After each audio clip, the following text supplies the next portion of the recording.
হায়াতের মূল্য বুঝতে পারে সে, যার চোখ দুটো বন্ধ হয়ে যায় সে। মানুষ হায়াত ফুরিয়ে যাওয়ার পর, ইন্তেকাল করার পর, মারা যাওয়ার পর, আল্লাহর কসম, সন্তান, স্ত্রী, মা বাবা, ধন দৌলত কোনো কিছুর জন্য আফসোস করে না, শুধুমাত্র হায়াতের জন্য আফসোস করে। ওই মানুষগুলো মরার পরে আল্লাহর কাছে দরখাস্ত করে, কিন্তু আমরা শুনতে পারি না। আল্লাহ শুনে, কি বলে? বলে ফায়াকুলা রব্বি লাউলা আখরতানি ইলা আজালিন করিব ফাআসাদ্দাক ওয়া আকুম মিনাস সালিহিন।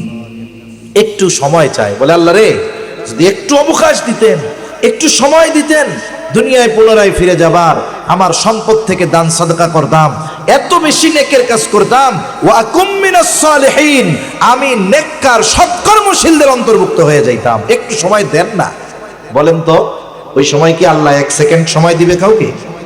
অথচ যেই 1 সেকেন্ড সময়, কিছু মুহূর্ত সময় মানুষ মৃত্যুর পরে আল্লাহর কাছে কামনা করবে, সেই সময়টা এখন আমাদের কাছে আছে।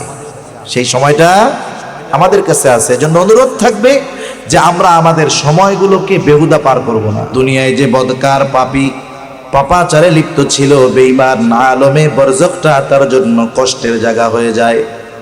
কষ্টের মাত্রাটা কতটুকু একটু কথা বললে বুঝতে সহজ হবে। আমাদের সকলের জানা আছে, মানুষ মারা যাওয়ার পরে হাদিসের মধ্যেও আসছে, কবরে রাখা হবে, প্রত্যেকটা মানুষকে 3টা করে প্রশ্ন করা হবে। এই প্রশ্ন কি প্রশ্ন করবে সকলের জানা আছে না? আমাদের সবার জানা আছে। ইসলাম ধর্মের মানুষেরও জানা আছে, আবার অন্য ধর্মের মানুষও ওয়াজ শুনতে শুনতে জানে এই 3টা প্রশ্ন কবরে করা হবে। দুনিয়ার নিজাম হলো, দুনিয়ার পরীক্ষার প্রশ্ন হলে যাওয়ার আগ পর্যন্ত জানা যায় না। এটা হলো নিয়ম। এমনি যা ফাঁস হয় ওটা তো ভিন্ন কথা, কিন্তু স্বাভাবিক নিয়ম কি, হলে যাওয়ার আগে কেউ প্রশ্ন কি এটা জানতে পারে না। কিন্তু কবরে যেই প্রশ্ন করা হবে, এটা 1500 বছর আগে নবীজি বলে দিয়েছেন। হিসাব তো ছিল, পরীক্ষার হলে গিয়ে এই 3 প্রশ্নের জবাব দেওয়া সহজ হওয়ার কথা ছিল, কিন্তু বাস্তবতা ভিন্ন। বাস্তবতা হলো, যেই পরীক্ষার প্রশ্ন হলে যাওয়ার আগে জানা যায় না, ওই পরীক্ষার প্রশ্ন বাস্তবেই অতি সহজ। আর যেই পরীক্ষার প্রশ্ন হলে যাওয়ার আগেই জানিয়ে দেওয়া হয়, বুঝতে হবে হলে গিয়ে এই প্রশ্নের জবাব বাস্তবে দেওয়া বড় কঠিন। ঠিক কিনা বলেন? পরীক্ষার হলের প্রশ্নের জবাব কে দিতে পারবে? বলে যে ঠিকমতো লেখাপড়া করবে সে দিতে পারবে। কিন্তু কবরের 3 প্রশ্নের জবাব মুখস্থ করলে কাজ হবে না। অনেকে পরীক্ষার হলে নকল নিয়ে যায়, প্রশ্ন আসলে উত্তর দেখে দেখে লিখে দেয়, পাশ করে যায়। বলেন তো, কেউ যদি এই কথা বলে, কবরে যেই 3 প্রশ্ন করা হবে, আমি যখন মারা যাব, কাফনের মধ্যে 3 প্রশ্নের জবাব লেখা, তুমি জবাব লেখা দিয়ে দিবা, এই 3 প্রশ্নের জবাব লিখে কাফনের মধ্যে দিয়ে দিবা। বলেন তো, কেউ যদি এই চিন্তা করে আর ওই প্রশ্নের জবাব কবরের মধ্যে দিতে চায় নকল দেখা দেখা, এটা সম্ভব নাকি? কেউ যদি পরিপূর্ণ মুখস্থ করে যায় যে আমাকে কবরের মধ্যে আইসা ফিরিস্তারা যখন 3 প্রশ্ন করবে, আমাকে বসানোর সাথে সাথে প্রশ্ন করার আগে আমি জবাব দিয়ে দিব যে তোমরা কি প্রশ্ন করবা আগের থেকেই জানি, জবাব হইল এই এই। বলেন তো, কবরে এটা সম্ভব নাকি? কথা বুঝেন নাই মনে হয়। সম্ভব? একটু জোরে কথা কইলেন। সম্ভব? সম্ভব না। তাহলে দুনিয়ায় পরীক্ষার হলের প্রশ্নের জবাব লেখাপড়া করলে দেওয়া যায়, মুখস্থ করলে দেওয়া যায়, কিন্তু কবরের 3 প্রশ্নের জবাব মুখস্থ করলে দেওয়া যাবে না। কারণ কবরের 3 প্রশ্নের জবাব সম্পর্কিত হলো কর্ম তথা আমলের সাথে। দুনিয়ার পরীক্ষার হলের প্রশ্নের জবাবের সম্পর্ক লেখাপড়া মুখস্থ করার সাথে, আর কবরের 3 প্রশ্নের জবাব নির্ভর করতেছে দুনিয়ার আমলের সাথে। যেমন কবরের 3 প্রশ্ন কি? 1 নাম্বার প্রশ্ন, মার রব্বুক, তোমার রব কে? বলেন, আমাদের রব কে? আরো জোরে বলেন না কে? কবরের প্রথম প্রশ্ন, তোমার রব কে? আমরা সবাই জানি আল্লাহ, অমুসলিমও জানে আল্লাহ, কিন্তু কে এই প্রশ্নের জবাব কবরে গিয়ে দিতে পারবে? বলে ইন্নাল্লাযীনা ক্বালু রাব্বুনাল্লাহ সুম্মা ইসতাকামু, যারা বলে আমাদের রব আল্লাহ, এতটুকুই শেষ নয়, এরপরে এই রবকে রব বলার পরে রবের যত আদেশ নিষেধ বিধিবিধান আছে সব কিছুর উপরে দৃঢ়তার সাথে সে থাকে, আদেশ নিষেধ মেনে নেয়, রবের হুকুম আহকাম মোতাবেক চলে। ওই লোকটা যদি দুনিয়ায় নাও জানে কবরে প্রশ্ন করা হবে তোমার রবকে, কিন্তু দুনিয়ায় রবের সব হুকুম আহকাম মেনে চলছে, ওই লোক কবরে গিয়ে প্রশ্ন করার সাথে সাথে জবাব দিবে আমাদের রব কে? আল্লাহ, আমার রব আল্লাহ। দ্বিতীয় প্রশ্ন করা হবে ওমা দীনুক, তোমার দিন কি? এটা আমরা সবাই জানি আমাদের দিন ইসলাম, কিন্তু জানার পরেও সবাই জবাব দিতে পারবে না। কিন্তু যেই ব্যক্তি তার গোটা হায়াতে পরিপূর্ণ ইসলাম অনুসরণ করে চলেছে, যার ব্যক্তিগত জীবনে, পারিবারিক জীবনে, সামাজিক জীবনে, অর্থনৈতিক জীবনে, রাজনৈতিক জীবনে, রাষ্ট্রীয় জীবনে, বলেন তো সব জায়গায় ইসলাম আছে না নাই? শুধুমাত্র রাজনীতির মধ্যে কিন্তু ইসলাম নাই, আছে তো নাকি? ও আছে। তাইলে তাহলে আমরা চিন্তা করি ইসলাম মনে হয় শুধু নামাজ রোজা হজ যাকাতের মধ্যে সীমাবদ্ধ। নামাজ রোজা হজ যাকাত ইসলামের অন্যতম মৌলিক কিছু বিধান, কিন্তু বাস্তবে ইসলামের আরো বিধিবিধান আছে না নাই? একটা বিষয় হলো মানার সুযোগ আছে, মানা, আর একটা বিষয় আছে আমলের সুযোগ নাই, কিন্তু অবিশ্বাস করারও সুযোগ নাই। যেমন আমাদের দেশে ইসলামী আইন নাই, ইসলামী শাসন ব্যবস্থা নাই, কোরআন সুন্নাহর আলোকে আমাদের রাষ্ট্র ব্যবস্থা পরিচালিত হয় না। এখন কেউ যদি এই কারণে বলে যে কোরআন সুন্নায় ইসলামে রাষ্ট্র পরিচালনার কোনো ব্যবস্থা নাই, রাজনীতি নাই, কেউ যদি এটা বিশ্বাস করে, আমি বললাম সে বেঈমান, কোনো সন্দেহ নাই। একটা হলো মানতে পারতেছি না, আল্লাহর কাছে ক্ষমা চাই, আল্লাহ সুযোগ নাই, পারতেছি না, কিন্তু আছে। যেমন কোন ব্যক্তি নামাজ পড়ে, একেবারে পাক্কা নামাজি, কিন্তু নামাজ নিয়ে সে মাঝে মধ্যে তিরস্কারও করে, দূর নামাজ পড়ে কোনো লাভ হয় না, তুচ্ছ তাচ্ছিল্য করে কোনো ফরজ বিধানকে, ও নামাজ পড়েও বেঈমান। আরেকজন নামাজ পড়ে না, কিন্তু তার মধ্যে আফসোস আছে, আরে নামাজ ফরজ, আল্লাহর হুকুম পড়তে পারি না।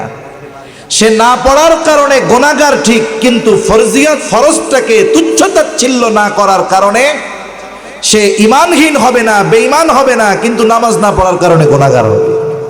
এজন্য অনেকে আছি আমরা ইসলামী রাজনীতি করতে পারি না, করি না, কিন্তু অস্বীকার করার সুযোগ নাই যে কোরআন সুন্নায় রাজনীতি নাই। কথা মনে হয় বুঝতে পারছেন তো? আলহামদুলিল্লাহ। মানব জীবনের এমন কোন দিক নাই যেই জায়গায় ইসলামের নির্দেশনা নাই। একটা পা ফালাবো ওইখানেও ইসলামের নির্দেশনা আছে না নাই? ইসলাম আমাদের জীবনের পারতে পারতে আছে। আপনি রাতের বেলায় আপনার ঘরের লাইটটা বন্ধ করে ঘুমাবেন, বাতিটা বন্ধ করে ঘুমাবেন, এটাও ইসলামে আছে। সুবহানাল্লাহ বলেন। নবীজি বলেন রাতে যখন ঘুমাতে যাইবা তোমরা তোমাদের বাতি বন্ধ করে ঘুমাইবা, বিছানা ঝাড়ু দিয়ে ঘুমাতে হবে। হাদিসের মধ্যে আসছে নবীজি বলেন তোমরা তোমাদের বিছানাটাকে ঝাড়ু দিয়ে ঘুমাইবা। তাহলে যেই ইসলাম ওযু ইস্তেনজা কেমনে করতে হবে, কিভাবে ঘুমাতে হবে, বিছানা ঝাড়ু দিতে হবে, এই নির্দেশনা যেই ইসলামের মধ্যে আছে, বলেন তো সেই ইসলামের মধ্যে রাষ্ট্র পরিচালনার পদ্ধতি থাকবে না? এটা হতে পারে না। এখন আমরা যদি পরিপূর্ণ ইসলামী অনুশাসন মেনে চলি, মুখস্থ করা লাগবে না, প্রশ্নের জবাব দেওয়ার সাথে সাথেই সে বলবে আমার দিন হলো ইসলাম। সুবহানাল্লাহ। এবার তৃতীয় প্রশ্ন করবে। এক বর্ণনায় আসছে নবীজিকে দেখিয়ে বলা হবে মা হাদার রাজুলুল্লাযী বুইসা ফীকুম, এই ব্যক্তিকে যাকে তোমাদের কাছে প্রেরণ করা হয়েছিল। আর এক বর্ণনায় আসছে নবীজির ব্যাপারে জিজ্ঞাসা করা হবে ওমান নাবিয়্যুক, তোমার নবীকে। আমরা সকলেই জানি আমাদের নবী মুহাম্মাদুর রাসূলুল্লাহ সাল্লাল্লাহু আলাইহি ওয়াসাল্লাম, কিন্তু কবরে গিয়া এই কথা মনে থাকবে না, বরং যেই ব্যক্তি দুনিয়ায় নবীর সুন্নাহ অনুযায়ী জীবনকে পরিচালিত করেছে সে সাথে সাথে জবাব দিবে ইনি আমাদের নবী মুহাম্মাদুর রাসূলুল্লাহ অথবা বলবে আমার নবী হলেন মুহাম্মাদুর রাসূলুল্লাহ সাল্লাল্লাহু আলাইহি ওয়াসাল্লাম। তাহলে কবরের 3 প্রশ্নের জবাব নির্ভর করতেছে মুখস্থ পড়ালেখার সাথে না আমলের সাথে। এই যে দুনিয়ায় যদি ওই অনুযায়ী আমল করি, কবর ওই 3 প্রশ্নের জবাব দেওয়া যাবে, নাইলে সম্ভব নয়। নকল নিয়ে গেলেও জবাব দেওয়ার সুযোগ থাকবে না। এখন যে এই 3 প্রশ্নের জবাব দিল সে তো পাস না? পাস। আল্লাহ তাআলার পক্ষ থেকে ঘোষণা আসবে, সাদাকা আবদি সাদাকা আবদি ফাফরিশুহু মিনাল জান্নাহ ওয়ালবিসুহু মিনাল জান্নাহ ওয়াফতাহু লাহু বাবান ইলাল জান্নাহ। জান্নাতের পোশাক এনে তাকে পরিয়ে দাও, জান্নাত থেকে বিছানা এনে তার কবরে বিছায়া দাও, জান্নাতের সাথে তার কবরের সাথে একটা দরজা খুলে দাও। ফেরেশতারা তাকে বলতে থাকবে তুমি ঘুমাইতে থাকো যেমন করে নতুন দুলা ঘুমায়। আর হাদিসের মধ্যে আছে তার কবরকে তার দৃষ্টিসীমা যত দূর যায় তত দূর পর্যন্ত বিস্তৃত করে দেওয়া হবে। এইগুলা দেখা ও মনে করবে এটাই মনে হয় জান্নাত, কারণ কবরে গিয়ে সে যে নেয়ামত পাবে এগুলোর কথাও কল্পনাও করে নাই। ও মনে করবে এটাই মনে হয় জান্নাত। ফেরেশতারা তাকে জানাবে না এটা জান্নাত নয়, বরং জান্নাতে তোমার জন্য এর চাইতে কল্পনাতীত নেয়ামতের ব্যবস্থা আল্লাহ তাআলা করে রাখছেন। স্বাভাবিকভাবে আমরা যদি ভালোটা থাকে এর চাইতেও বেশি ভালোটা গ্রহণ করার সুযোগ থাকে, অবশ্যই বেশি ভালোটাই আমরা কামনা করব। এইবার সে বলবে আল্লাহর কাছে, আল্লাহ তাড়াতাড়ি কিয়ামত কায়েম করেন যাতে আমি তাড়াতাড়ি আমার আসল জায়গায় যাইতে পারি। সুবহানাল্লাহ। আর যেটা জবাব দিতে পারবে না ওর অবস্থা তো খারাপ। নবীজি বলেন কারো কবর হবে জান্নাতের বাগান, কারো কবর হবে জাহান্নামের একটা গর্ত। ওর কবরটা জাহান্নামের গর্ত হয়ে যাবে, প্রশ্নের জবাব দিতে পারবে না। আল্লাহ তাআলার পক্ষ থেকে ঘোষণা আসবে কাযাবা আবদি কাযাবা আবদি ফাফরিশুহু মিনান নার ওয়ালবিসু। যেই শাস্তির খবর শুনে এই অবস্থা, সেই শাস্তি তাইলে কত কঠোর, কল্পনাতীত। এভাবে আমাদের সকলকে এক সময় আলমে বরজখে চলে যাওয়া লাগবে। একটা সময় পৃথিবীর কোন মানুষ এই দুনিয়ায় থাকতে পারবে না নির্দিষ্ট একটা সময় পর্যন্ত। ইসরাফিল আলাইহিস সালাম সেই সময়ের অপেক্ষায় আছেন, আল্লাহ তাআলার নির্দেশের অপেক্ষায়। ইসরাফিল আলাইহিস সালামের সিংহায় ফুৎকারের মাধ্যমে এই পৃথিবীর বুকে মানব বসতির ইতি ঘটবে। আল্লাহ তাআলা বলেন ওয়ানুফিখা ফিস সূরি ফাসাইকা মান ফিস সামাওয়াতি ওয়া মান ফিল আরদ ইল্লা মান শাআল্লাহ সুম্মা নুফিখা ফীহি উখরা ফাইদা হুম কিয়ামুন ইয়ানদুরুন। আল্লাহ রাব্বুল আলামিন বলেন অনুফিখা ফিস সূর, প্রথমবার যখন সিংহায় ফুৎকার দেওয়া হবে, ফাসাইকা মান ফিস সামাওয়াতি ওয়া মান ফিল আরদ ইল্লা মান শাআল্লাহ। আল্লাহ তাআলা বলেন ওই সিংহায় ফুৎকারের আওয়াজে ফাসাইকা মান ফিস সামাওয়াতি ওয়া মান ফিল আরদ, আসমান এবং জমিনের মাঝে যত প্রাণী আছে, যত প্রাণ আছে, সিংহায় ফুৎকারের আওয়াজে প্রথমে তারা অজ্ঞান হয়ে যাবে। তাফসিরে মাআরিফুল কোরআন সহ সব তাফসিরের মধ্যে এসেছে ওই বিকট আওয়াজে প্রথমে সবাই অজ্ঞান হবে, এরপরে সকলের মৃত্যু ঘটে যাবে। তার মানে সর্বশেষ মানুষটাও দুনিয়ার জগৎ থেকে আলমে বরজখের বাসিন্দা হয়ে যাবে। এখন এই আলমে বরজখে আমাদের মেয়াদকাল কতদিন? সর্বোচ্চ মেয়াদকাল আল্লাহ ভালো জানে, তবে সর্বনিম্ন মেয়াদকাল কতদিন হবে? হাদিসের মধ্যে আসছে প্রথমবার সিংহায় ফুৎকারের দ্বারা সর্বশেষ প্রাণীটাও যখন, মানুষটাও যখন আলমে বরজখের বাসিন্দা হবে, এরপরে দ্বিতীয় সিংহায় ফুৎকারের মাধ্যমে আবার সকলে পুনরুজ্জীবিত হবে। এই যে 2 সিংহায় ফুৎকারের মধ্যবর্তী সময়টা হলো একটা মানুষের জন্য সর্বনিম্ন আলমে বরজখে অবস্থানের মেয়াদকাল। এখন এই 2 সিংহায় ফুৎকারের মাঝে ব্যবধান কত সময়? তাফসীরের মধ্যে এসেছে হাদিসের আলোকে যে দুই সিংহায় ফুৎকারের মাঝে ব্যবধান হবে কমপক্ষে 40,000 বছর। কত বছর? 40,000 বছর।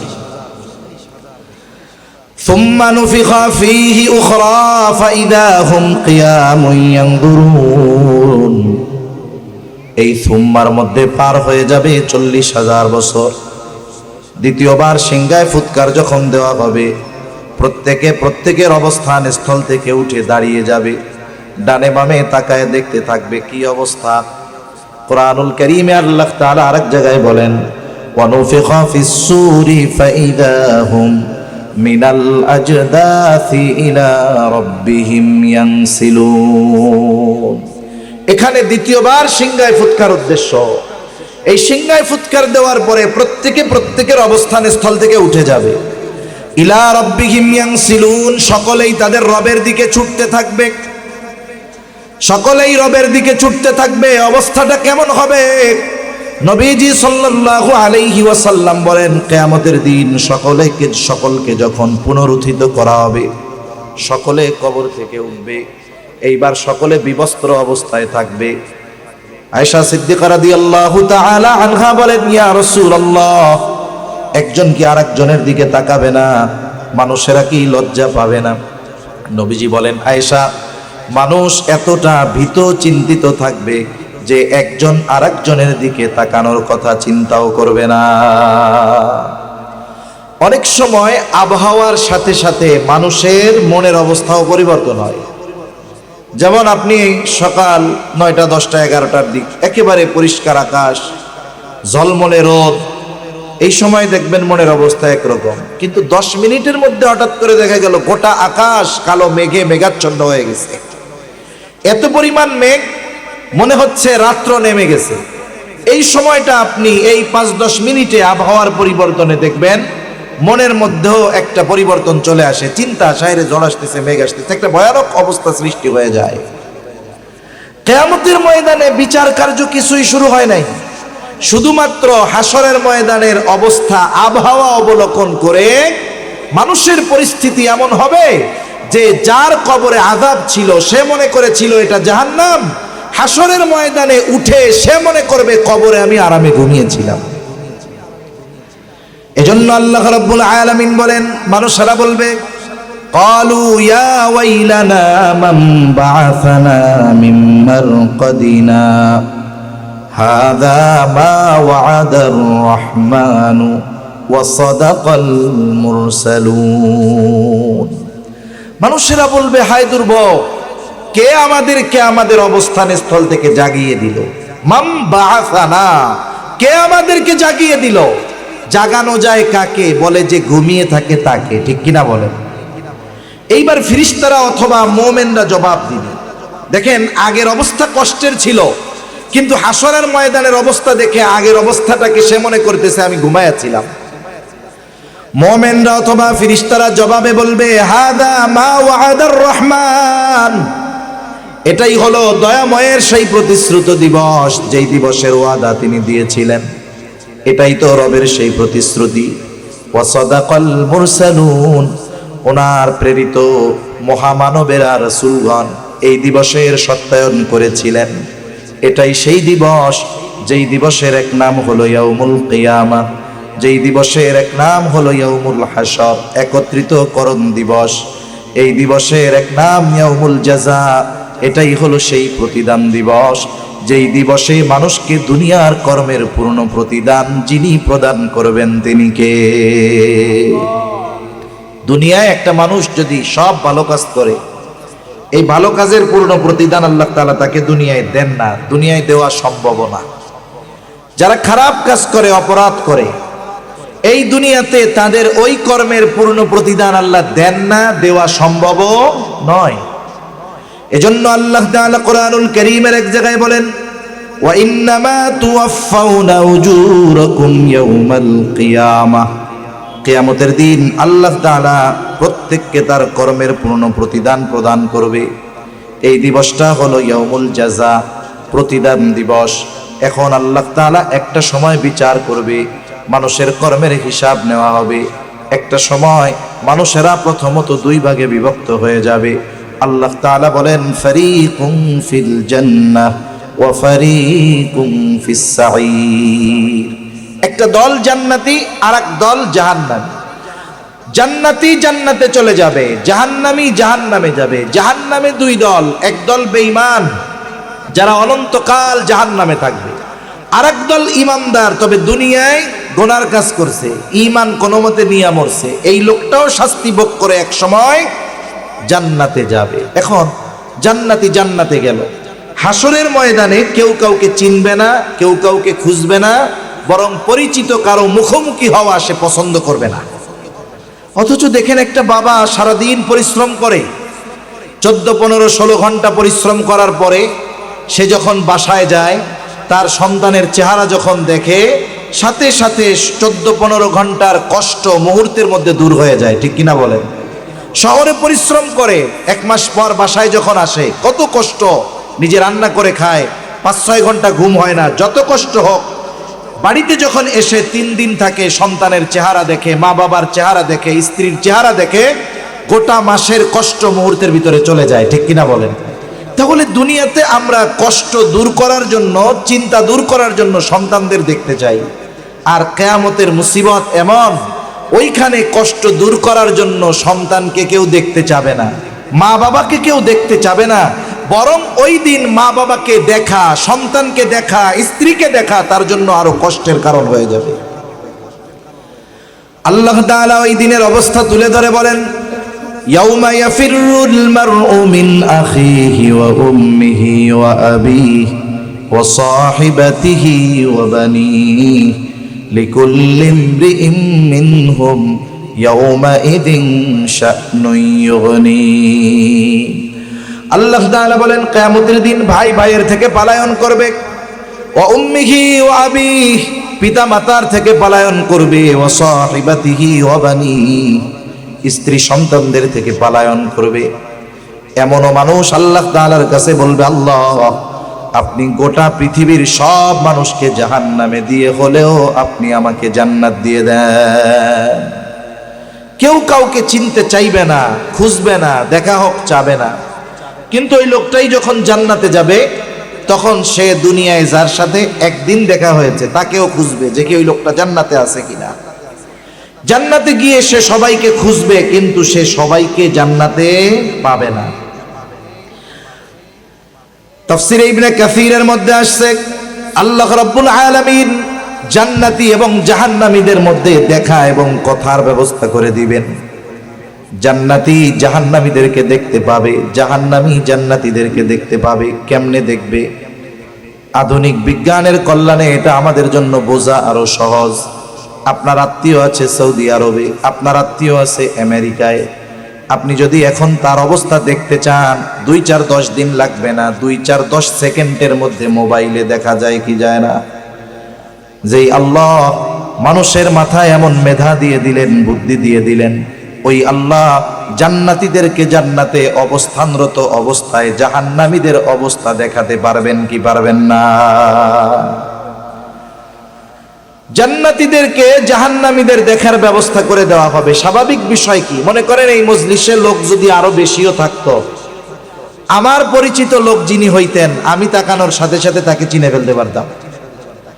জান্নাতি যখন জাহান্নামের দিকে তাকাবে, সেও তাকায়া তার পরিচিত মানুষকে চিনে ফেলবে। দেখবে যে কাছের মানুষ, বন্ধু বান্ধব, আত্মীয় স্বজন, একই স্কুলে পড়তো, একই বাজারে ব্যবসা করতো, সে জাহান্নামে পড়তেছে আর সে এখন জান্নাতে আরাম করতেছে। এ দৃশ্য দেখবার পর জান্নাতি আল্লাহর দরবারে কৃতজ্ঞতার মাত্রা বাড়িয়ে দিবে, আল্লাহর কাছে বলবে, আল্লাহ আপনি যদি আমার উপরে দয়া না করতেন, হয়তো আজকে তার সাথে আমাকে জাহান্নামে থাকা লাগতো। এবার জাহান্নামীরা জান্নাতীদেরকে দেখতে পাবে। এইবার দেখে পরিচিত জন দেখবে, বন্ধু বান্ধব, আত্মীয় স্বজন জান্নাতের নাজ নেয়ামত ভোগ করতেছে। এইবার তারা আফসোস করবে, আহারে দুনিয়ার সব সময় যদি ওই মানুষগুলোর সাথে কাটাইতাম, তাদের কথাগুলো যদি শুনতাম, আরে বাড়ি তো পাশাপাশি ছিল, পাশাপাশি তো ব্যবসা করতাম, একই মসজিদেই তো নামাজ পড়তাম, একই বাজারেই তো বাজার করতাম, কিন্তু জীবনের সব সময়গুলো যদি তার মতো চলতাম, আজকে আমিও ওর সাথে জান্নাতে থাকতে পারতাম। এইবার এই কথা চিন্তা করে সে আফসোস করবে। আর আফসোস এমন এক জিনিস যেটা মানুষের কষ্ট বৃদ্ধির কারণ হয়ে দাঁড়ায়। আফসোসে কষ্ট হয় না? মানুষের কষ্ট হয় তো। মনে করেন আপনার উন্নতি, অগ্রগতি, সমৃদ্ধি, অর্থনৈতিকভাবে হোক, সম্মানের দিক দিয়ে হোক, অন্যান্য দিক দিয়ে হোক, আপনার এই উন্নতি সবার জন্য আনন্দের কারণ হবে না। কিছু আল্লাহর বান্দার মনে আগুন ধরার কারণ হবে কি হবে না? এবার দেখেন, আপনি তো তারে মারেনও নাই, কিছু করেন নাই, কিন্তু আপনার এই কষ্ট, আপনার এই উন্নতি তার কষ্টের কারণ হয়ে গেছে অলরেডি। এজন্য আফসোস এটা মানুষের কষ্ট বাড়ার কারণ হয়। কষ্টের মাত্রা ঠিক আছে, কিন্তু অনুভবটা বেড়ে যায়। জাহান্নামীদের অবস্থা এমন হবে, কষ্টের এই আফসোসের কারণে তাদের কষ্টটা বেশি অনুভব হবে। কেন? যেমনিই তো পড়তেছি, আরে ওদের সাথে থাকলে তো আর এই শাস্তি ভোগ করা লাগতো না। শুধু দেখা নয়, কথার ব্যবস্থা করে দিবেন। আল্লাহ তাআলা বলেন, আল্লাহ রাব্বুল আলামিন বলেন, ফি জান্নাতি ইয়াতাসাআলুনা আনিল মুজরিমিন। জান্নাতীরা পরস্পরকে মুজরিমদের ব্যাপারে জিজ্ঞাসা করবে, বা জান্নাতীরা পরস্পর মুজরিমদের কাছে তাদের জাহান্নামে যাওয়ার কারণ জানতে চাইবে। জান্নাতীরা জাহান্নামীদেরকে প্রশ্ন করবে, মা সালাকাকুম ফি সাকার, কোন কারণে তোমরা জাহান্নামে আসলা? জাহান্নামী হওয়ার কারণটা কি? কেন তোমরা জাহান্নামী হইলা, সাকারের অধিবাসী হইলা? এই প্রশ্নের জবাবে জাহান্নামীরা 4টি কারণ তা উল্লেখ করবে। কয়টা কারণ? একটু জোরে বলেন না, কয়টা কারণ? প্রথম বিষয় হলো, যেই বিষয়গুলো জাহান্নামে যাওয়ার কারণ হবে, ওই বিষয়গুলো যদি আমাদের কারো মধ্যে থাকে, ওইগুলো ধরে রাখতে হবে নাকি বাদ দিয়ে দিতে হবে? বাদ দিয়ে দিতে হবে। জাহান্নামীরা তাদের জাহান্নামে যাওয়ার প্রথম কারণ বলবে, ক্বালু লাম নাকু মিনাল মুসাল্লিন। 1 নম্বর কারণ তারা বলবে, আমরা মুসল্লি ছিলাম না। মুসল্লি কাকে বলে? সপ্তাহে একদিন মসজিদে হাজিরা দিলে সে মুসল্লি নয়। আমাদের ঢাকায় অনেক মসজিদ আছে, 5 তলা, 6 তলা, 7 তলা, মহল্লার মসজিদ, রাস্তার পাশের না, কোনো বাস স্ট্যান্ডের না, মহল্লার। তার মানে যারা নামাজ পড়ে সকলে ওই মহল্লার অধিবাসী। 6 তলা 7 তলা মসজিদ ভরে যায়, আবার রাস্তায় আরো ওইরকম 2 মসজিদের লোক নামাজ পড়ে, সব মহল্লা। জুমার দিন ভরপুর, ওই জুমার দিন আসরের নামাজে দেখা যায় মসজিদের নিচের তালাই ভরে না। তার মানে বোঝা গেল কি, যে যারা সপ্তাহে একদিন নামাজ পড়তে আসে এরা প্রকৃত মুসল্লি নয়। প্রকৃত মুসল্লি হলো শত ব্যস্ততা থাকার পরেও যেই মানুষগুলো নামাজকে ছেড়ে দেয় না, নামাজ ত্যাগ করে না, এই মানুষগুলো হইল আসল মুসল্লি। আর আসল মুসল্লির হৃদয়ের সাথে মসজিদের সাথে একটা সম্পর্ক থাকে। মসজিদের সাথে আসল মুসল্লির হৃদয়ের একটা সম্পর্ক থাকে। রাসূল আকরাম সাল্লাল্লাহু আলাইহি ওয়াসাল্লাম হাদিসের মধ্যে আসছে, 7 শ্রেণীর মানুষ আরশের ছায়ায় স্থান পাবে। যেই দিন কোথাও কোনো ছায়া থাকবে না আল্লাহ তাআলার আরশের ছায়া ছাড়া। এই 7 শ্রেণীর মানুষের মধ্যে 1 শ্রেণীর মানুষ হলো রাজুলুন কলবুহু মুআল্লাকুম ফিল মাসাজিদ। আরেক বর্ণনায় আসছে রাজুলুন কলবুহু মুআল্লাকুম বিল মসজিদ, অর্থাৎ ওই ব্যক্তি 4 অন্তর মসজিদের সাথে সম্পৃক্ত ছিল। তার মানে সে সব সময় মসজিদের মধ্যে থাকতো, বিষয়টা এমন নয়, বরং যখনই নামাজের সময় হতো তার হৃদয়টা মসজিদের দিকে ছুটে যাইত। ফজর পড়ে বের হয়েছে, তার অন্তরে চিন্তা, জোহর আমার মসজিদে গিয়ে পড়তে হবে, নামাজ পড়তে হবে। এই চিন্তাটা তাকে আরশের নিচে ছায়ার ব্যবস্থা করে দিবে। সুবহানাল্লাহ। এইগুলো খাঁটি মুসল্লি। আর মানুষ যে নামাজ পড়ে না, নামাজ না পড়ার অনেক কারণ আছে।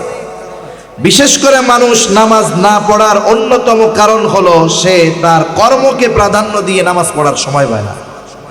কৃষক কৃষিকাজ করেন, কৃষিকাজের দোহাই দিয়ে ব্যস্ততা দেখিয়ে নামাজ পড়েন না। বাজার বড়, দোকানদার দোকানদারি করেন, দেখা যাবে মসজিদ মার্কেটে দোকান, কিন্তু বেচারার জুমার নামাজও নসিবে হয় না। এরকম লোক আছে না নাই? আছে। ব্যবসায়ী ব্যবসার দোহাই দিয়ে নামাজ পড়ে না, সিএনজিওয়ালা সিএনজি চালানোর দোহাই দিয়ে নামাজ পড়ে না, রিক্সাওয়ালা রিক্সা চালানোর দোহাই দিয়ে নামাজ পড়ে না, চাকরিজীবী চাকরির দোহাই দিয়ে নামাজ পড়ে না। এই যে মানুষ যত কর্ম করুক না কেন, সকল কর্ম সে যে উদ্দেশ্যে করে তা হলো রিজিকের জন্য করে, ঠিক কিনা বলেন?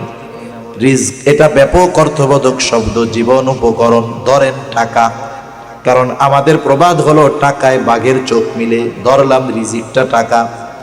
তার মানে এই রিজক উপার্জনের জন্য, টাকা উপার্জনের জন্য সে নামাজ পড়তে পারে না। একটু বুঝে থাকলে জবাব দেন। যেই রিজিক অন্বেষণ করতে গিয়ে নামাজ পড়ার সুযোগ পায় না অথবা নামাজ পড়ে না, ওই রিজিকের মালিক যিনি, তিনি কে? রিজিকের মালিক আল্লাহ। এ ব্যাপারে আমাদের দৃঢ় বিশ্বাস আছে না? কারো কি বিশ্বাসের মধ্যে কমতি আছে নাকি? এখন বলেন, রিজিকের মালিক যিনি, রিজিক পাওয়ার পদ্ধতি যদি উনি বলে দেন, এর চাইতে ভালো পদ্ধতি আর হতে পারে? এর চেয়ে আর ভালো পদ্ধতি হইতে পারে না।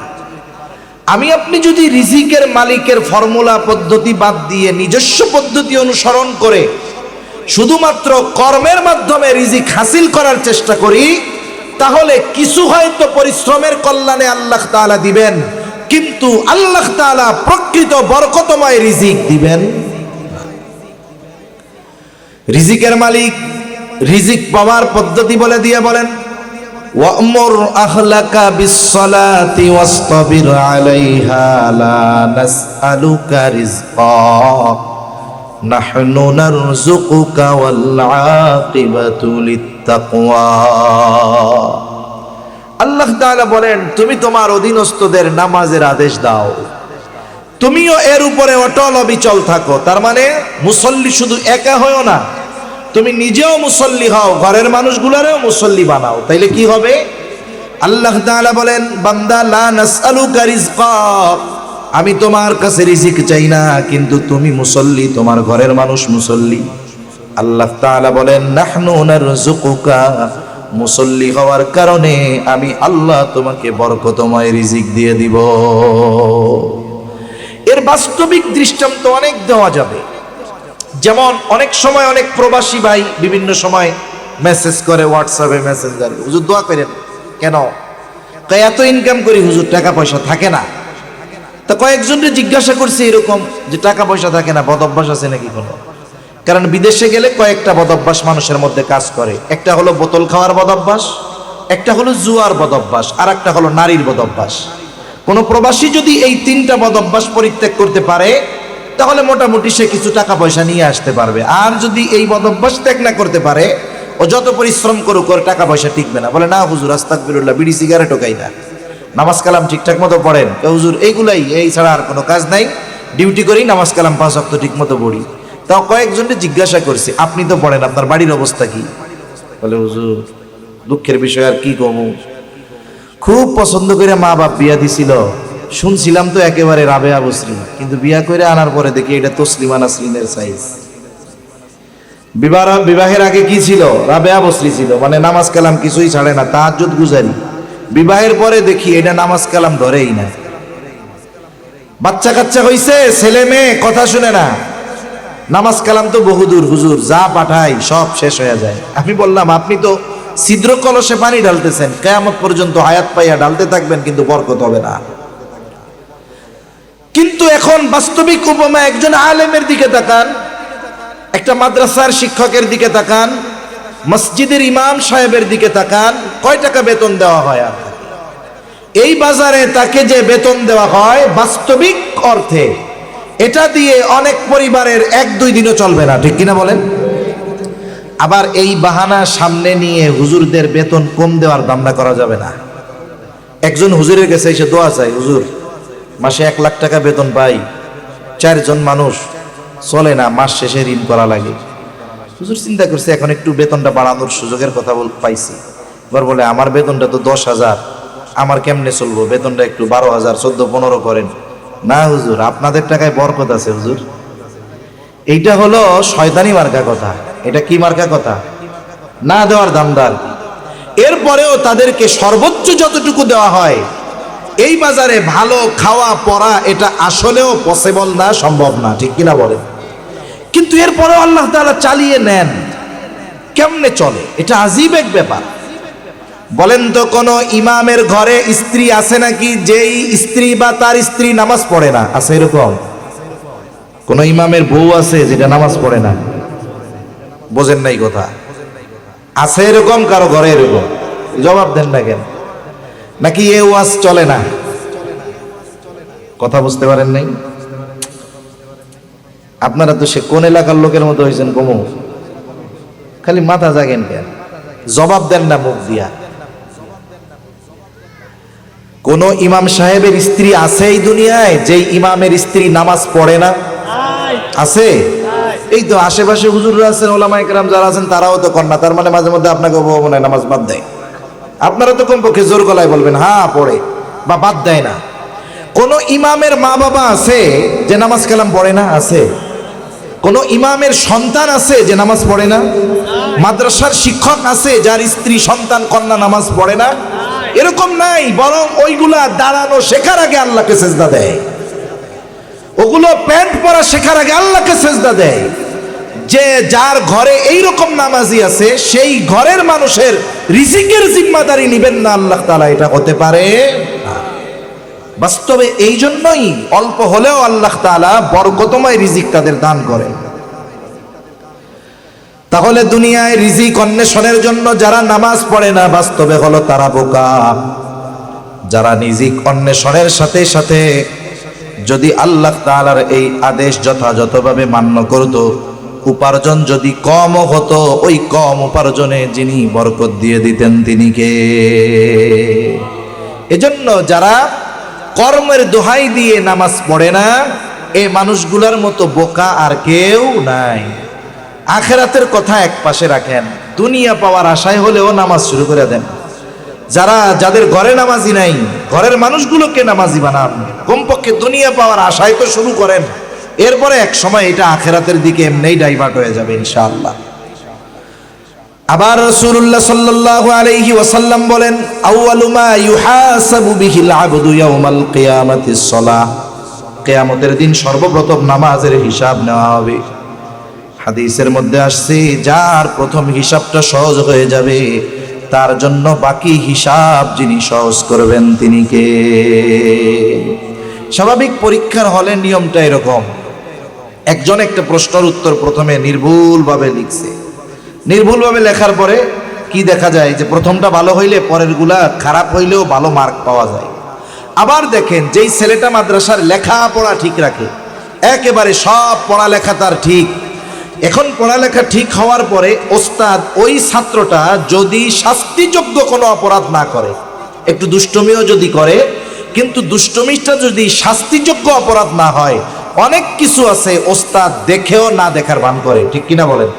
একজনের হেফজখানায় পড়ে, সবক ঠিক আছে, 7 সবক ঠিক আছে, আমুখতা ঠিক আছে, পিছনের পড়াগুলো সব মুখস্থ আছে, ভালো মতো লেখাপড়া করে, সব ঠিক মতো দেয়। ও যদি একটু দুষ্টমি করে, উল্টাপাল্টা করে, যেটা শাস্তিযোগ্য নয়, ওইগুলো ওস্তাদ দেখার পরেও না দেখার ভান করে যে না পড়ালেখা তো ঠিক আছে, ঠিক কিনা বলেন? কিন্তু যেটার লেখাপড়া ঠিক নাই, ও যদি প্রস্রাব করার জন্য 1 নম্বরের ছুটি চায়, আসলেও প্রস্রাব ধরছে, হুজুর কি কইব, এই বয়সে ডায়াবেটিস হয়েছে, খালি একটু পরপর মুততে যায়, অথচ 3-4 দিনে একবারও ভয়ে মুতের জন্য ছুটি নেয় না। কিন্তু একবার যখন ছুটি চায় তখন ওস্তাদের চোখে পড়া যায়, কেন? বলে ওর মূলটা ঠিক নাই এই জন্য, ঠিক কিনা বলেন? একটু উল্টাপাল্টা চলতে দেখলেই তখন চোখে পড়ে লেখাপড়া ঠিক নাই, আবার ঢ্যাং ঢ্যাঙায় লাফায় লাফায় চলতেছে। আহা, একজনের মূল ঠিক, তার অনেক কিছু দেখেও ওস্তাদ না দেখার ভান করে, আরেকজনের মূল ঠিক নাই, ওর সবগুলোই কঠোরভাবে ওস্তাদ ধরে। কিয়ামতে বুজুর্গানে দিন বলেন এরকম হবে, যার নামাজের হিসাব সহজ হয়ে যাবে, বাকিগুলো আল্লাহ দেখেও না দেখার ভান করে বলবে যা তোরে মাফ করে দিলাম, সুবহানাল্লাহ। সেজন্য এই দুনিয়ায় রিজিক যদি পেতে হয়, প্রকৃত মুসল্লি হওয়ার বিকল্প আর কোনো কিছু নাই।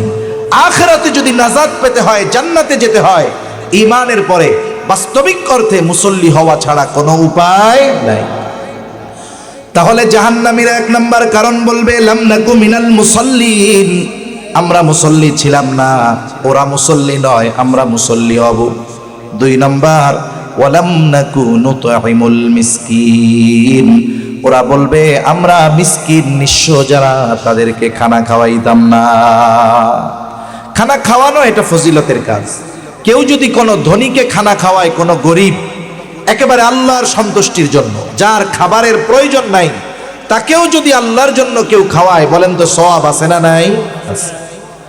এখন বলেন, যার খাবারের প্রয়োজন আছে, ক্ষুধার্ত, তাকে খাওয়াইলে সওয়াব বেশি না কম? যার খাবারের প্রয়োজন নাই তাকে খাওয়ালে, যদি আল্লাহর জন্য খাওয়ালে যদি সওয়াব হয়, যার খাবারের প্রয়োজন তাকে খাওয়ালে সওয়াব কমপক্ষে দ্বিগুণ। এক নাম্বার খাওয়ানোর কারণে সওয়াব, দুই নাম্বার ওই খাবারটা তার প্রয়োজন ছিল, প্রয়োজন মেটানোর সওয়াবও সে পেয়ে যায়। আর নবীজি হাদিসের মধ্যে বলেন, যখন এক মুমিন অপর মুমিন ভাইয়ের কোনো প্রয়োজন মিটিয়ে দেয়, আল্লাহ তাআলা ওই ব্যক্তির দুনিয়া আখিরাতের প্রয়োজন মিটিয়ে দেয়। আবার যদি প্রতিবেশী হয় অভুক্ত, ক্ষুধার্ত, দরিদ্র, তাহলে তার খাবারের ব্যবস্থা করা এটা একজন মুমিনের ঈমানের দাবি। নবীজি বলেন, ওই ব্যক্তি মুমিন নয় যে নিজে পেট পুরে খায়, তার প্রতিবেশী অভুক্ত থাকে। এজন্য আমরা প্রতিবেশীর দিকে খেয়াল রাখবো। অসহায় দরিদ্র যারা আছে, ক্ষুধার্ত যারা আছে, মিসকিন যারা আছে, আমার আপনার অ্যাবিলিটি যতটুকু আছে আমি ওই ক্ষুধার্তদেরকে খাবার দিব, বলেন ইনশাআল্লাহ। আবার দেখেন, দাওয়াত দিয়ে খাওয়াইলে ফজিলত আছে না নাই? আত্মীয় স্বজন দাওয়াত দিয়ে খাওয়াইলে ফজিলত আছে না? আপনার ছেলের বিয়ে দিবেন, মেয়ের বিবাহ দিবেন, দাওয়াত দিছেন আত্মীয় স্বজন, খাওয়ালে ফজিলত আছে তো? এখন খাওয়ানোর পরে যদি টেবিল পাইতা বৈশা থাকে, ওই জায়গায় ফজিলত আছে না? কেন নাই? টাকা পয়সা তো আছে, এই জায়গার ফজিলত তো নগদ। এটা খুব খারাপ এক ধরনের কাজ। দাওয়াত দিয়ে টাকা তোলা, এটা হলো ভদ্র ধরনের ডাকাতি, স্মার্ট ডাকাতি আমরা বলতে পারি, ঠিক কিনা বলেন? একটা মানুষ যদি কাউকে খানা খাওয়ায় প্রতিদানের আশায়, কাজ হবে না। অনেক মানুষ আছে সুদের উপরে টাকা নিয়ে এই ধরনের আয়োজন করে, চিন্তা করে 2 লাখ ব্যয় করলাম, যে কয়জনের দাওয়াত দিছি, টাকা যা উসুল হবে তাতে আরো 1 লাখ ব্যবসা হবে। আমরা খানা খাওয়াবো কার জন্য? আত্মীয় স্বজনকে দাওয়াত দিচ্ছেন, দাওয়াতের সাথে সাথে বলবেন কোনো উপহার সামগ্রী ওই দিন আনবেন না। আপনার যদি অন্য সময় দিতে মন চায় দিবেন, ওই দিন কোনো উপহার সামগ্রী আনবেন না, কারণ আপনাদের খাওয়াচ্ছি কার জন্য? আল্লাহ তাআলা বলেন, ইন্নামা নুতঈমুকুম লিওয়াজহিল্লাহি লা নুরিদু মিনকুম জাযাআও ওয়ালা শুকুরা। সাহাবায়ে কেরামের এই গুণ আমাদের মধ্যে আসা দরকার। আমরা মানুষকে খানা খাওয়াবো, বলবো তোমাদের খানা খাওয়াচ্ছি আল্লাহর জন্য, যেহেতু আল্লাহর জন্য খানা খাওয়াচ্ছি, লা নুরিদু মিনকুম জাযাআ, তোমাদের কাছে কোনো বিনিময় প্রতিদান আমরা চাই না, ওয়ালা শুকুরা, খানা খেয়ে তোমরা আমাদেরকে ধন্যবাদ দিবা এটারও কোনো প্রয়োজন নাই, কারণ খানা তোমাদের খাওয়াইছি আল্লাহর জন্য, প্রতিদান যিনি দিবেন তিনি কে। সেজন্য স্বাভাবিকভাবে খানা খাওয়ানো ফজিলত, প্রয়োজন যার আছে তাকে খাওয়ানো আরো বেশি ফজিলতের কাজ। জাহান্নামীরা বলবে আমরা মিসকিনদেরকে খানা খাওয়াইতাম না, আর আমরা মিসকিন অসহায়দের খানা খাওয়াবো ইনশাআল্লাহ। বলেন, একজন আসছে, সে যদি খানা চায়, আপনি 5 টাকার একটা রুটি কিনে দিলেন, আপনার কাছে টাকা নাই, আমার কাছে নাই, আর একজনে বললাম যে ভাই 5টা টাকা দাও, একটা রুটি কিনা দাও, তাহলে সে খাওয়াইয়া ফজিলত পাইল, আর আমি তাকে সুপারিশ করার মাধ্যমে সমপরিমাণ সওয়াবের মালিক হয়ে গেলাম।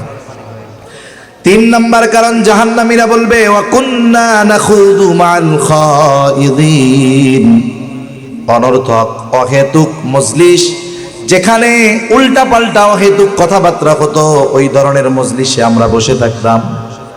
কোন মুফাসসির বলেন এমন মজলিস যেখানে ইসলামের বিরুদ্ধে বলা হয়, যেখানে গুনাহ হয়, ওই ধরনের মজলিসে আমরা আমাদের সময় অতিবাহিত করতাম। আপনাদের এলাকায় চায়ের দোকান আছে না? চার দোকানে আড্ডা আছে না? একটা মানুষ যদি অনেক ভালো চা বানায়, অধিকাংশ ক্ষেত্রে তার দোকানে যদি একটা টিভি না থাকে, তার ব্যবসায় লালবাতি, কেউ গিয়ে বসে না ওইখানে। আর চার দোকানে আমাদের যুবক ভাইরা গিয়ে বসে না, সব বসে দাড়ি পাকা চামড়া ঘোষানো মানুষগুলা। ওইখানে গিয়ে একবারে তীক্ষ্ণ নজরে গোটা হায়াতের টেলিভিশন দেখার কাজা চায়ের দোকানে গিয়ে তারা আদায় করে। কত ব্যস্ত, দীর্ঘ সময় টেলিভিশন দেখে আদায় করতেছে কাজা, চা খায়, দেখে, নামাজের জায়গা মসজিদ পাশে যায় না। সেই জন্য যুবকরা চিন্তা করছে, যেহেতু আমাদের মুরব্বীরা ওই জায়গায় আছে, ওই জায়গায় গিয়ে আমাদের আর চা খাওয়ার উপায় নাই, এই জন্য ওনারা মোবাইলের আমল শুরু করছে। এই যে চায়ের দোকানে যতগুলো মজলিস হয় বলেন তো, ওইখানে তো ঈমান আমলের কথা হয়, ঠিক কিনা? কিসের কথা হয়? যত গীবত, মিথ্যা কথা, অন্যের দোষ, একমাত্র জবানের যত গুনাহ আছে সবগুলোই চার দোকানের মধ্যে হয়, ঠিক কিনা বলেন? কত মানুষ আছে প্রত্যেক দিন দিনের অর্ধেক সময় কাটিয়ে দেয় ওই সব দোকানে। মুরব্বী মানুষ, জিজ্ঞাসা করবেন এত সময় চার দোকানে থাকেন কেন? উনি বলবে যে ভাই সময় কাটে না, এই জন্য আছি। এখন ওলামা ইকরাম চিন্তা করলো ওনার যেহেতু সময় অনেক, তাইলে কিছু সময় আল্লাহর রাস্তায় দেওয়ার জন্য তাশকিল করি। এখন কয়েকজন মিলে গিয়ে ধরছে যে চাচা আপনার ছেলে তো ঢাকা আছে, বিদেশে আছে, আপনার তো কাজকর্ম নাই, চার দোকানে সময় কাটান, তো এক কাজ করেন আল্লাহর রাস্তায় এক চিল্লা সময় দেন, দেখবেন যে লাফায় ওইটা কয় দুর্মিয়া, আমার মতো ব্যস্ত লোক আর দুনিয়ায় আর কেউ নাই। এরকম লোক তো আপনাদের এলাকায় আলহামদুলিল্লাহ নাই। একটু চিন্তা করেন তো, আল্লাহর দেওয়া যত নেয়ামত এই পৃথিবীতে আছে, দামি দামি নেয়ামত গুলোর মধ্যে সবচাইতে দামি নেয়ামত হায়াত। ঈমান তো আছে, এরপরে সবচেয়ে দামি নেয়ামত কি? হায়াত, মানে সময়, মানে টাইম। হায়াতের কদর কত? বাস্তবতা হলো হায়াত থাকতে হায়াতের কদর বোঝা যায় না। মুরব্বীরা অনেক সময় বলে দাঁত থাকতে দাঁতের মর্ম বোঝা যায় না। হায়াতের মূল্য বুঝতে পারে সে যার চোখ দুটো বন্ধ হয়ে যায় সে। মানুষ হায়াত ফুরিয়ে যাওয়ার পর, ইন্তেকাল করার পর, মারা যাওয়ার পর, আল্লাহর কসম, সন্তান, স্ত্রী, মা বাবা, ধন দৌলত কোনো কিছুর জন্য আফসোস করে না, শুধুমাত্র হায়াতের জন্য আফসোস করে। ওই মানুষগুলো মরার পরে আল্লাহর কাছে দরখাস্ত করে, কিন্তু আমরা শুনতে পারি না। আল্লাহ শুনে, কি বলে? বলে ফায়াকুলা রব্বি লাউলা আখরতানি ইলা আজালিন করিব ফাআসাদ্দাক ওয়া আকুম মিনাস সালিহিন। একটু সময় চায়, বলে আল্লাহ রে, যদি একটু অবকাশ দিতেন, একটু সময় দিতেন, দুনিয়ায় পুনরায় ফিরে যাবার, আমার সম্পদ থেকে দান সাদকা করতাম, এত বেশি নেকের কাজ করতাম, ওয়া আকুম মিনাস সালিহিন, আমি নেককার সৎকর্মশীলদের অন্তর্ভুক্ত হয়ে যাইতাম। একটু সময় দেন না। বলেন তো, ওই সময় কি আল্লাহ এক সেকেন্ড সময় দিবে কাউকে? অথচ যেই এক সেকেন্ড সময়, কিছু মুহূর্ত সময় মানুষ মৃত্যুর পরে আল্লাহর কাছে কামনা করবে, সেই সময়টা এখন আমাদের কাছে আছে, সেই সময়টা আমাদের কাছে আছে। এজন্য অনুরোধ থাকবে যে আমরা আমাদের সময়গুলোকে বেহুদা পার করব না। হাকিমুল উম্মত আশরাফ আলী থানভী রহমাতুল্লাহি আলাইহি বলেন যে দুই ধরনের মজলিস ছাড়া বাকি সব মজলিসগুলো বিপজ্জনক। একটা হলো দ্বীনি মজলিস, এই ধরনের দ্বীনি মজলিস, এটা মসজিদে হতে পারে, মাদ্রাসায় হতে পারে, কোনো মাহফিলে হতে পারে, এই ধরনের মজলিস। দ্বিতীয় হলো দুনিয়াবি উপকারী মজলিস। অনেক মজলিস আছে দুনিয়ার কল্যাণের কথা বলা হয়, সমাজ উন্নয়নের কথা বলা হয়। এই ধরনের মজলিস ছাড়া বাকি যত মজলিস আছে সব মজলিসগুলা মানুষের জন্য বিপদের কারণ হয়ে দাঁড়াতে পারে। এজন্য তারা বলবে ওই অনর্থক মজলিসে যারা লিপ্ত থাকতো, কথাবার্তায় লিপ্ত থাকতো, তাদের সাথে আমরা থাকতাম। 4 নম্বর কারণ বলবে ওয়া কুন্না নুকাযযিবু বিয়াউমিদ্দিন, আমরা কিয়ামতের দিবসকে অস্বীকার করতাম। আগের 3টা যদি কোনো ইমানদারের মধ্যে ত্রুটি থাকে তাহলে সে ক্ষণস্থায়ী জাহান্নামী, কিন্তু চতুর্থ দোষটা যদি কারো মধ্যে থাকে সে চিরস্থায়ী জাহান্নামী। কারণ মুফাসসিরিনে কেরাম এজন্য বলেন এখানে প্রথম উদ্দেশ্য হলো কিয়ামতকে অস্বীকার করতাম, দ্বিতীয় কথা হলো আমরা কিয়ামতের ব্যাপারে উদাসীন ছিলাম। একটা হলো অবিশ্বাস, অবিশ্বাস করলে সে বেঈমান, আর একটা হলো বিশ্বাস করে কিন্তু এই ব্যাপারটা নিয়ে তেমন চিন্তা ভাবনা নাই। আছে না এরকম মানুষ? আখিরাত নিয়ে চিন্তা নাই। কিন্তু বাস্তবতা হলো একটা মানুষ দুনিয়ায় ভালো কাজ করার পূর্ণ শক্তি তখনই অর্জন করে যখন সে আখিরাতের প্রতি দৃঢ় বিশ্বাসী হয়। এজন্য অনেক হাদিসে, অনেক আয়াতে আল্লাহ তাআলা তার বিশ্বাসের সাথে সাথে আখিরাতের বিশ্বাসকে স্পেসিফিক ভাবে উল্লেখ করেছেন, আলাদাভাবে উল্লেখ করেছেন। যেমন এক হাদিসের মধ্যে আছে মান কানা ইউমিনু বিল্লাহি ওয়াল ইয়াউমিল আখির, যে আল্লাহর প্রতি বিশ্বাস রাখে, আখিরাতের প্রতি বিশ্বাস রাখে, ফাল ইউকরিম দাইফাহু, সে যেন মেহমানের কদর করে। দেখেন এখানে আরো কিছু বিশ্বাসের কথা তো থাকার কথা, কিন্তু আল্লাহ তাআলা তার আর আখিরাতের এই দুইটা কেন উল্লেখ করছেন? কারণ আল্লাহর প্রতি বিশ্বাসের সাথে সাথে যেই ব্যক্তির আখিরাতের প্রতি সুদৃঢ় বিশ্বাস থাকে তাহলে ওই ব্যক্তির দুনিয়ার কর্মগুলো অটোমেটিক ভালো হয়ে যায়। সুবহানাল্লাহ। যেমন নবীর আনুগত্যের কথা বলতে গিয়ে আল্লাহ তাআলা কি বলেন? লাকাদ কানা লাকুম ফি রাসূলিল্লাহি উসওয়াতুন হাসানাহ লিমান কানা ইয়ারজুল্লাহা ওয়াল ইয়াউমাল আখির। আল্লাহ তাআলা বলেন, অবশ্যই রাসূলের জীবন আদর্শের মধ্যে তোমাদের জন্য উত্তম আদর্শ রয়েছে। এখন এই আদর্শ আসলে কাদের জন্য? আল্লাহ তাআলা বলেন, লিমান কানা ইয়ারজুল্লাহা ওয়াল ইয়াউমিল আখির। আল্লাহ তাআলা বলেন যে আল্লাহর প্রতি এবং আখিরাতের ব্যাপারে আশাবাদী। এজন্য আখিরাতের প্রতি যার বিশ্বাস যত দৃঢ়, দুনিয়ার কর্ম তার তত সুন্দর। এখন ওরা বলবে আমরা আখিরাতের প্রতি উদাসীন ছিলাম। এদের ঠিকানা ক্ষণস্থায়ীভাবে, এক সময় ওরা জান্নাতে যাবে। কিন্তু যে আখিরাতকে অবিশ্বাস করে সে চিরস্থায়ীভাবে জাহান্নামে থাকবে। মুফাসসিরিনে কেরাম বলেন এখানে উদ্দেশ্য মূল কাফেরদের। এজন্যই আল্লাহ তাআলা এরপরে যে কথা বলেন তার আগে বলতেছে যে এভাবে আমাদের দুনিয়া চলছে। নামাজ পড়ি নাই, তারপরে মিসকিন অসহায়দের খাবার টাবার দেই নাই, একবারে আড্ডা দিয়ে হায়াত কাটায় দিছি, কিয়ামতকে অবিশ্বাস করছি, এভাবে চলতেছে দুনিয়া। এক সময় হায়াত শেষ। কি হইছে? বলে হাত্তা আতানাল ইয়াকিন, দৃঢ় সত্যের আগমন ঘটলো। মৃত্যুকে দৃঢ় সত্য বলা হয়েছে। এক জায়গায় আল্লাহ তাআলা বলেন, ওয়াবুদ রাব্বাকা হাত্তা ইয়াতিয়াকাল ইয়াকিন, দৃঢ় সত্যের আগমন পর্যন্ত আপনি আপনার রবের ইবাদত করেন। দৃঢ় সত্য, এটার উদ্দেশ্য হলো মৃত্যু।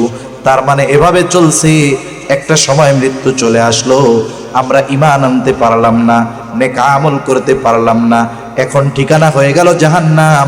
আর আল্লাহ তাআলা বলেন আখিরাত অবিশ্বাস করেছ, ঈমান আনো নাই, নামাজ পড়ো নাই, দান সাদাকা করো নাই, মিসকিনদের খানা দাও নাই, অনর্থক ইসলাম বিদ্বেষীদের মজলিসে বৈশা সময়টা কাটায় দিছো, শুইনা নাও, ফামা তানফাউহুম শাফাআতুশ শাফিঈন, এদের জন্য কোনো সুপারিশকারীর সুপারিশ গ্রহণ করা হবে না। এজন্য এই জাহান্নামীদের কর্মগুলো যদি আমাদের মধ্যে থাকে, এগুলো থেকে নিজেদেরকে পাক সাফ করতে হবে। আল্লাহ দয়াবান, মেহেরবান, এজন্য আগের থেকে বিষয়গুলো আমাদের জানিয়ে দিয়েছেন। তাহলে আমরা যে শুনতেছি, যে যেখান থেকে যারা আছি, দৃঢ় প্রতিজ্ঞাবদ্ধ হব, জীবনের শত ব্যস্ততায়ও নামাজ ছাড়বো না, খাঁটি মুসল্লি হব ইনশাআল্লাহ। কোন জোরে কোন ইনশাআল্লাহ। 2 নাম্বার, মিসকিন অসহায়দের খানা খাওয়াবো। যদি না থাকে সুন্দর ভাষায় তাদেরকে ফিরিয়ে দিব, কঠোর ভাষা তাদের সাথে করব না, কারণ আল্লাহ তাআলা মানা করেছেন, ওয়া আম্মাস সাইলা ফালা তানহার, কেউ যদি চাইতে আসে তাকে ধমক দেওয়া যাবে না, সুন্দর ভাষায় তাকে ফিরাতে হবে। 3 নাম্বার, অনর্থক মজলিস থেকে বেঁচে থাকবো, দ্বীনি মজলিসে সময় দিব। 4 নাম্বার, আখিরাতের ব্যাপারে দৃঢ় বিশ্বাসী হব ইনশাআল্লাহ। তাহলে কি হবে? জাহান্নাম থেকে বাঁচা যাবে। এই কাজগুলো জাহান্নামীদের কাজ। আল্লাহ সুবহানাহু ওয়া তাআলা আমাদেরকে কথাগুলো বুঝবার, আমল করবার তৌফিক দান করেন। সকলে বলি আমিন।